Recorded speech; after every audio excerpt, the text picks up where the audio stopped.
안녕하십니까. 서강대 현대원 교수입니다. 벌써 이제 메타버스 위클리 3주차입니다.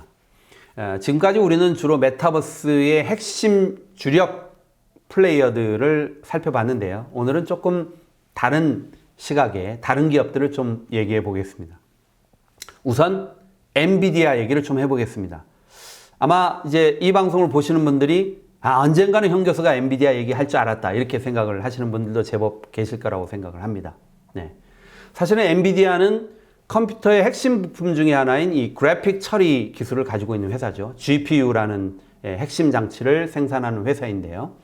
이 GPU가 가지고 있는 엄청난 이 처리 역량 때문에 지금은 GPU가 쓰이지 않은 곳이 없습니다. 기본적으로 클라우드의 데이터 센터부터 시작해서 여러분 잘 알고 계시는 비트코인 채굴기에 이르기까지 또 자율주행 자동차라든지 거의 모든 소위 첨단 분야의 인공지능을 요하는 모든 부분에 이 엔비디아의 GPU는 핵심 부품이고 그 GPU를 장착한 엔비디아만의 솔루션들은 상당히 미래 가치가 유망한 걸로 지금 평가받고 있습니다. 왜 그러면 이 엔비디아와 메타버스가 연결이 되느냐?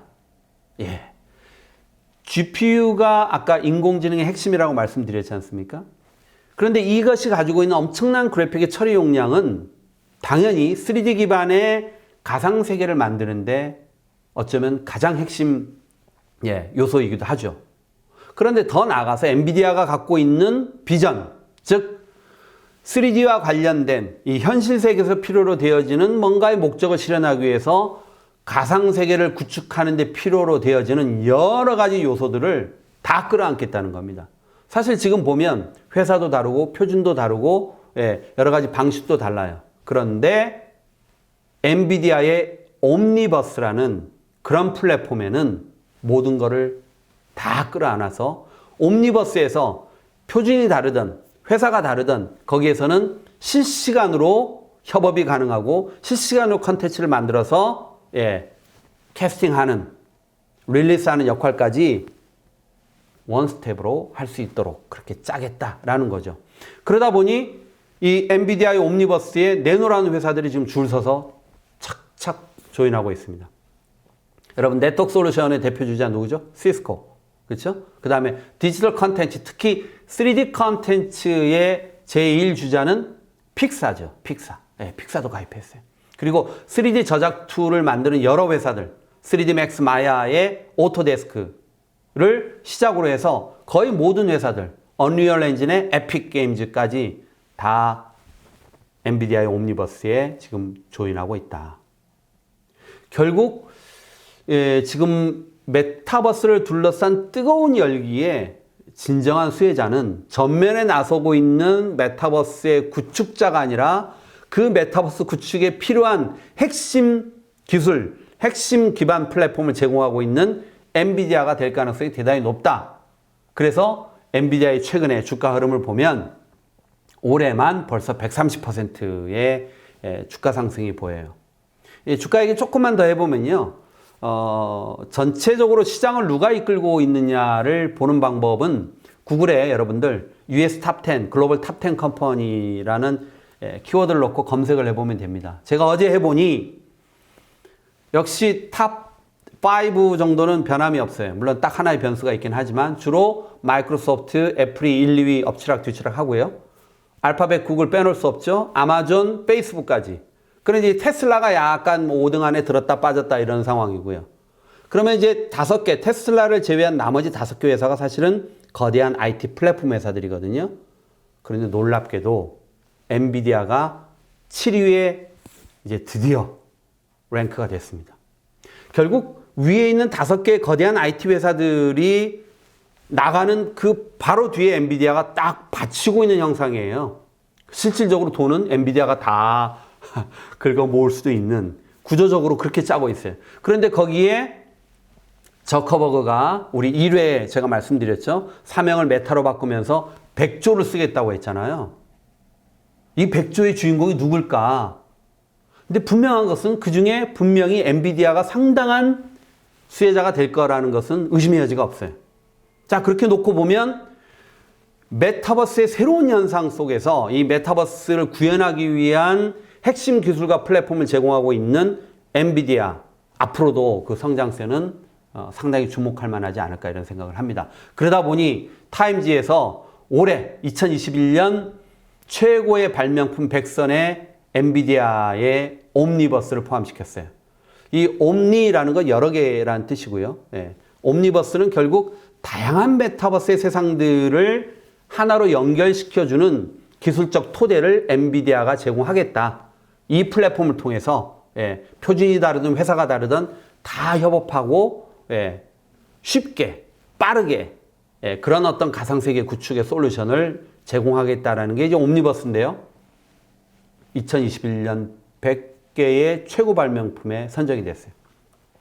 그런데 이 타임즈가 선정 이유가 재밌어요. 현실 세계의 목적을 위해서 초현실의 가상세계를 쉽게 만들 수 있기 때문에 뽑았다라는 겁니다. 앞에 현실 세계의 목적을 위해서 가상세계를 쉽게 만들 수 있는.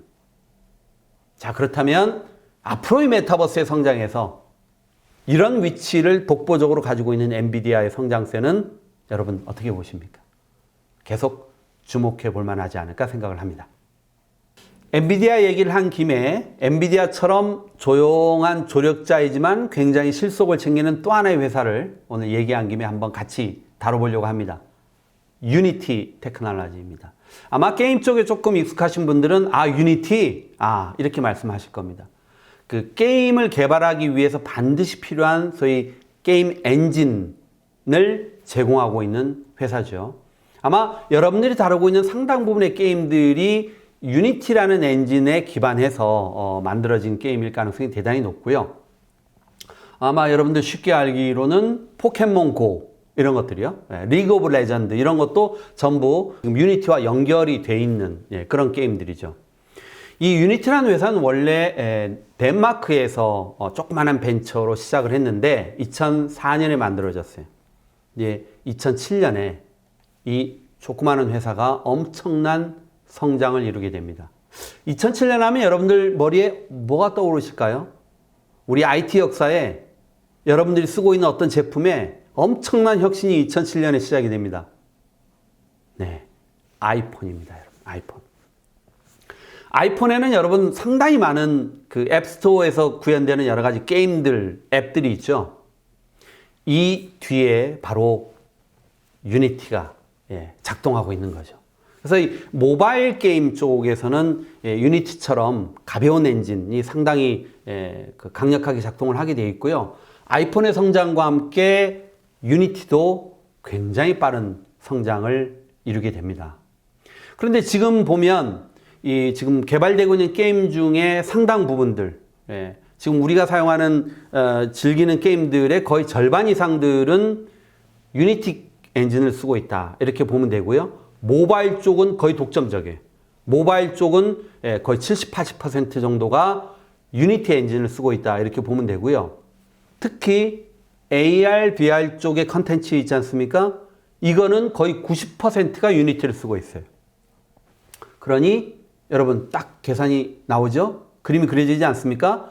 메타버스라는 것은 결국 AR, VR, XR 쪽으로 나가는 그 연장선상에 그려볼 수 있는 거대한 비전이잖아요.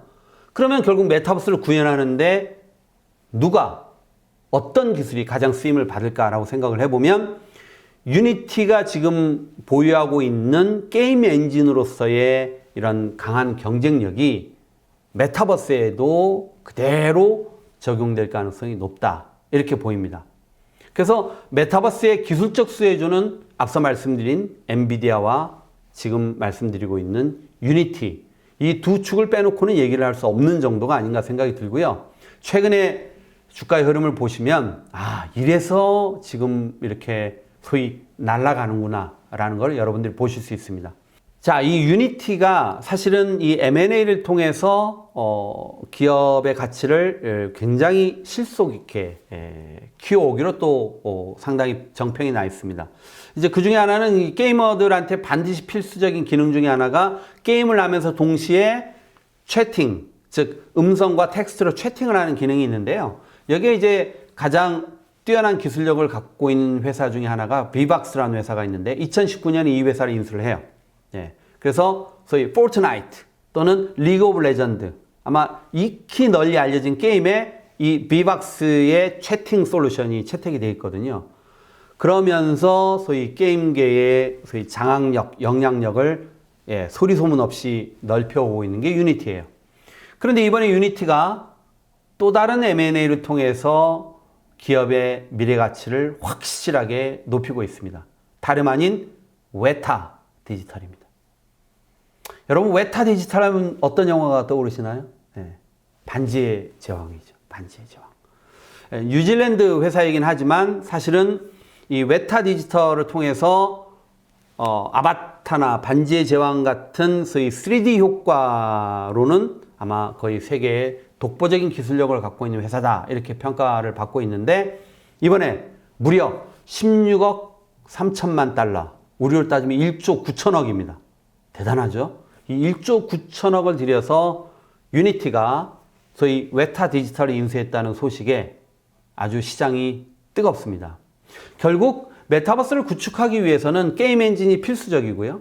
이 게임 엔진은 사실은 유니티와 앞서 말씀드린 소위 에픽 게임즈의 언리얼, 이 두 개 정도가 거의 각축을 이룰 정도이고요. 그러니까 거의 뭐 양강 구조라고 보시면 됩니다. 그런데 유니티는 특히 AR, VR, XR 쪽에 훨씬 더 적합하다. 그래서 많은 프로젝트들이 이미 유니티 기반 위에 작동되고 있기 때문에 메타버스로 가는 핵심의 아마 유니티의 시장 지배력은 더 커지지 않을까.